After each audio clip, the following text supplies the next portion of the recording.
문득 예전 살았던 집 이야기가 떠올라 이렇게 글을 끄적여 봅니다. 대구에서 살다가 멀리 안양까지 시집 오셨던 어머니가 드디어 아버지와 처음으로 작은 빌라를 얻어 수원으로 이사 오기 시작된 것이 제가 3살 때였다고 합니다.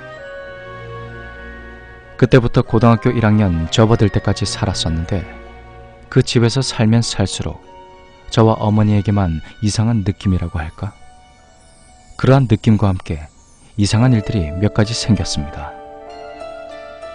첫 번째 이야기, 흐느끼는 여자.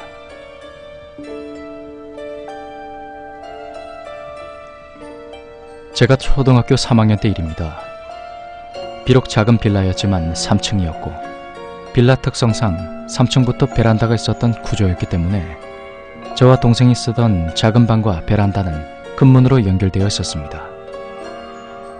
나름 통풍도 잘 되고 자리가 넓었던지라 어머니께서는 비가 오던 눈이 오던 베란다 쪽에 빨래를 널고 나셨죠. 비가 추적추적 오던 어느 날 겁이 없었던 저는 거실과 저희 방까지 불을 다 꺼놓은 채 베란다에 있는 전구의 빛에 의지한 채 창문틀에 턱을 괴고 빨래를 널고 계시는 어머니를 바라보며 이야기를 하고 있었습니다. 그렇게 이야기를 하다가 문득 소름이 돋으며 바로 뒤쪽에 누군가 있다는 느낌이 드는 겁니다. 누군가 흐느끼는 듯한 소리와 함께 말이죠.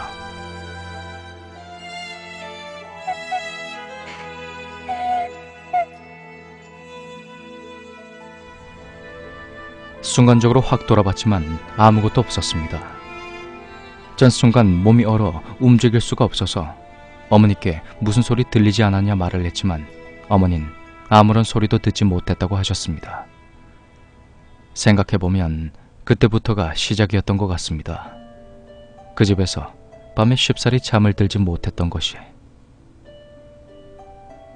두 번째 이야기, 한밤중의 발소리.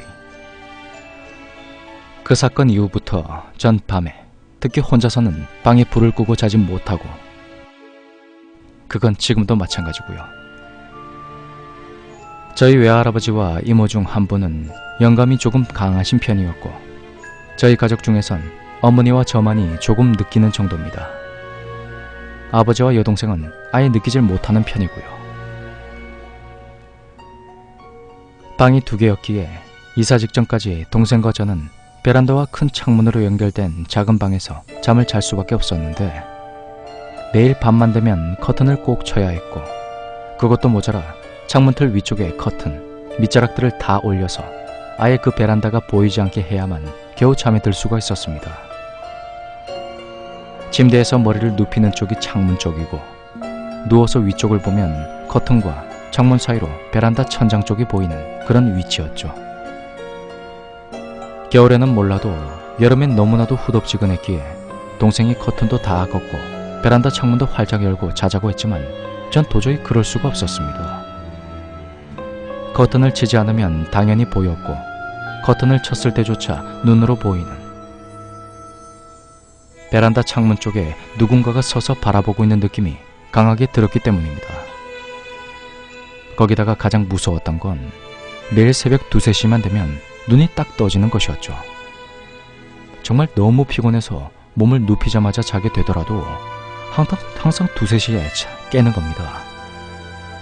그 정도까지는 모바일 게임을 하며 어느 정도 무서움을 떨쳐낼 수 있었지만 저를 정말 무섭게 했던 건 머리맡, 그러니까 창문 하나를 사이에 둔 베란다 쪽에서 들리는 수많은 발자국 소리였습니다. 뜨고 싶지 않았지만 저절로 눈이 떠졌고 그렇게 눈을 뜨면 베란다 쪽에서 수많은 맨발의 사람이 무언가를 찰듯이 뚜벅 뚜벅. 불규칙적이긴 했지만 너무나 생생한 수많은 발소리가 귓가에 너무나도 세세하게 들려오는 것입니다.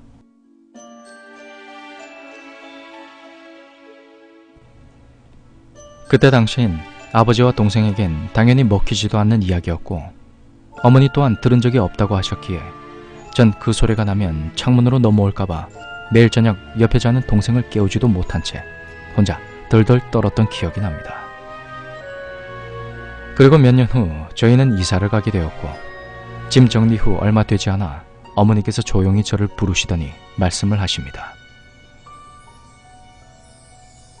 그때 제가 들었던 소리, 그 소리는 엄마도 들은 적이 있으시다고. 혼자 계실 때는 특히 많이. 세 번째 이야기, 저승사자. 어떻게 보면 저보다도 더 예민하셨지만 밤에 잠이 많으셨던 어머니는 저와는 달리 밤만 되면 깊은 잠에 빠지곤 하셨습니다. 그러던 어느 날 갑자기 눈이 번쩍 떠졌고 지금이 몇 시인지 하는 생각에 시계를 보셨을 때 시계바늘은 새벽 3시 반을 가리키고 있었습니다.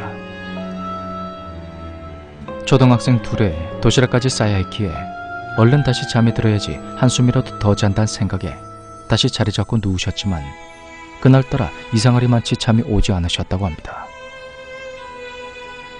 그와 동시에 이상하고 눅눅한 기분 또한 들었다고 합니다. 그렇게 몇 분을 있었을까.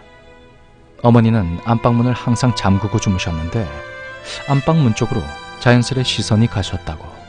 그 순간 키가 꽤 큰 시커먼 사람이 문도 열지 않고 스르르 들어왔다고 합니다. 처음에는 도둑인 줄 알고 아버지를 깨우려고 했지만 가위를 눌린 듯 어머니의 몸은 굳어버렸고 옆에 계신 아버지가 인상을 찌푸리며 낮은 신음소리를 내기 시작합니다. 그 모습을 보신 뒤에야 어머니는 이것이 사람이 아니구나 라는 생각에 속으로 불경을 외우기 시작했고 그러한 어머니의 모습을 그 그림자는 가만히 내려다보고 있기만 했습니다. 그때 아버지는 계속 끙끙 앓고 계시던 중이고요. 이대로는 안 되겠구나 싶어서 어머니는 몸을 이리저리 움직이며 가위를 풀어보려 하셨고 그렇게 얼마간의 시간이 흘렀을까. 족쇄가 풀리듯 가위가 딱 풀리자마자 어머니는 큰 소리로 여기가 어디라고 감이 오노?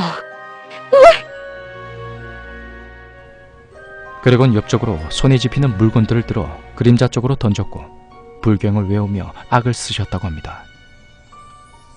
그렇게 한참이 지났을까. 그 그림자는 가만히 보고 있다가 다시 왔던 것처럼 문을 통과해 나가버렸고 그와 동시에 아버지의 안색도 편안해지셨습니다. 그때 당시엔 생각하지 못했지만 어머니는 아직도 미심적인 부분이 있다고 하십니다. 바로 발 밑쪽이었던 터라 아무리 어두웠어도 어둠에 눈이 익숙해지면 그것의 얼굴 형상이라는 게 어렴풋이 보이게 마련인데 아무리 생각해봐도 그것의 얼굴 형태는 흔적조차 보이지 않았었다고. 네 번째 이야기, 수맥. 이 집에서 가장 기억에 남는 일 중 하나입니다. 제가 그 집에서 밤에 잠을 쉽게 이루지 못하고 편하게 자지 못했던 이유가 하나 더 있습니다. 다른 곳은 몰라도 그 방에서만 자고 나면 배의 가운데 쪽, 그러니까 허리 위쪽 배에 칼로 벤 듯이 아프기 시작하는 겁니다. 그것은 감히 둔했던 동생도 마찬가지였으나 증상이 심했던 건 저였습니다. 아예 먹지를 못하고 엎드려서 아프다고만 끙끙 앓고 있었으니까요.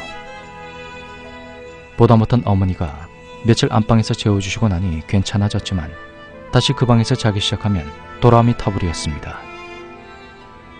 발소리야 그렇다 쳐도 직접적으로 아프기 시작하니 어머니께서는 답답하셨는지 여러 방면으로 알아보기 시작했고 그것이 수맥 때문일지도 모른다는 이야기를 듣게 되십니다. 아마 그 무렵부터였을 겁니다. 이사를 준비하기 시작하신 것이.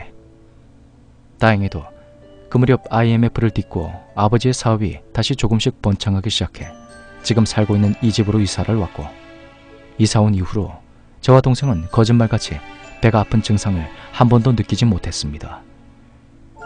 정말 수맥이 지나가는 자리 위에서 잠을 자 그렇게 아팠던 걸까.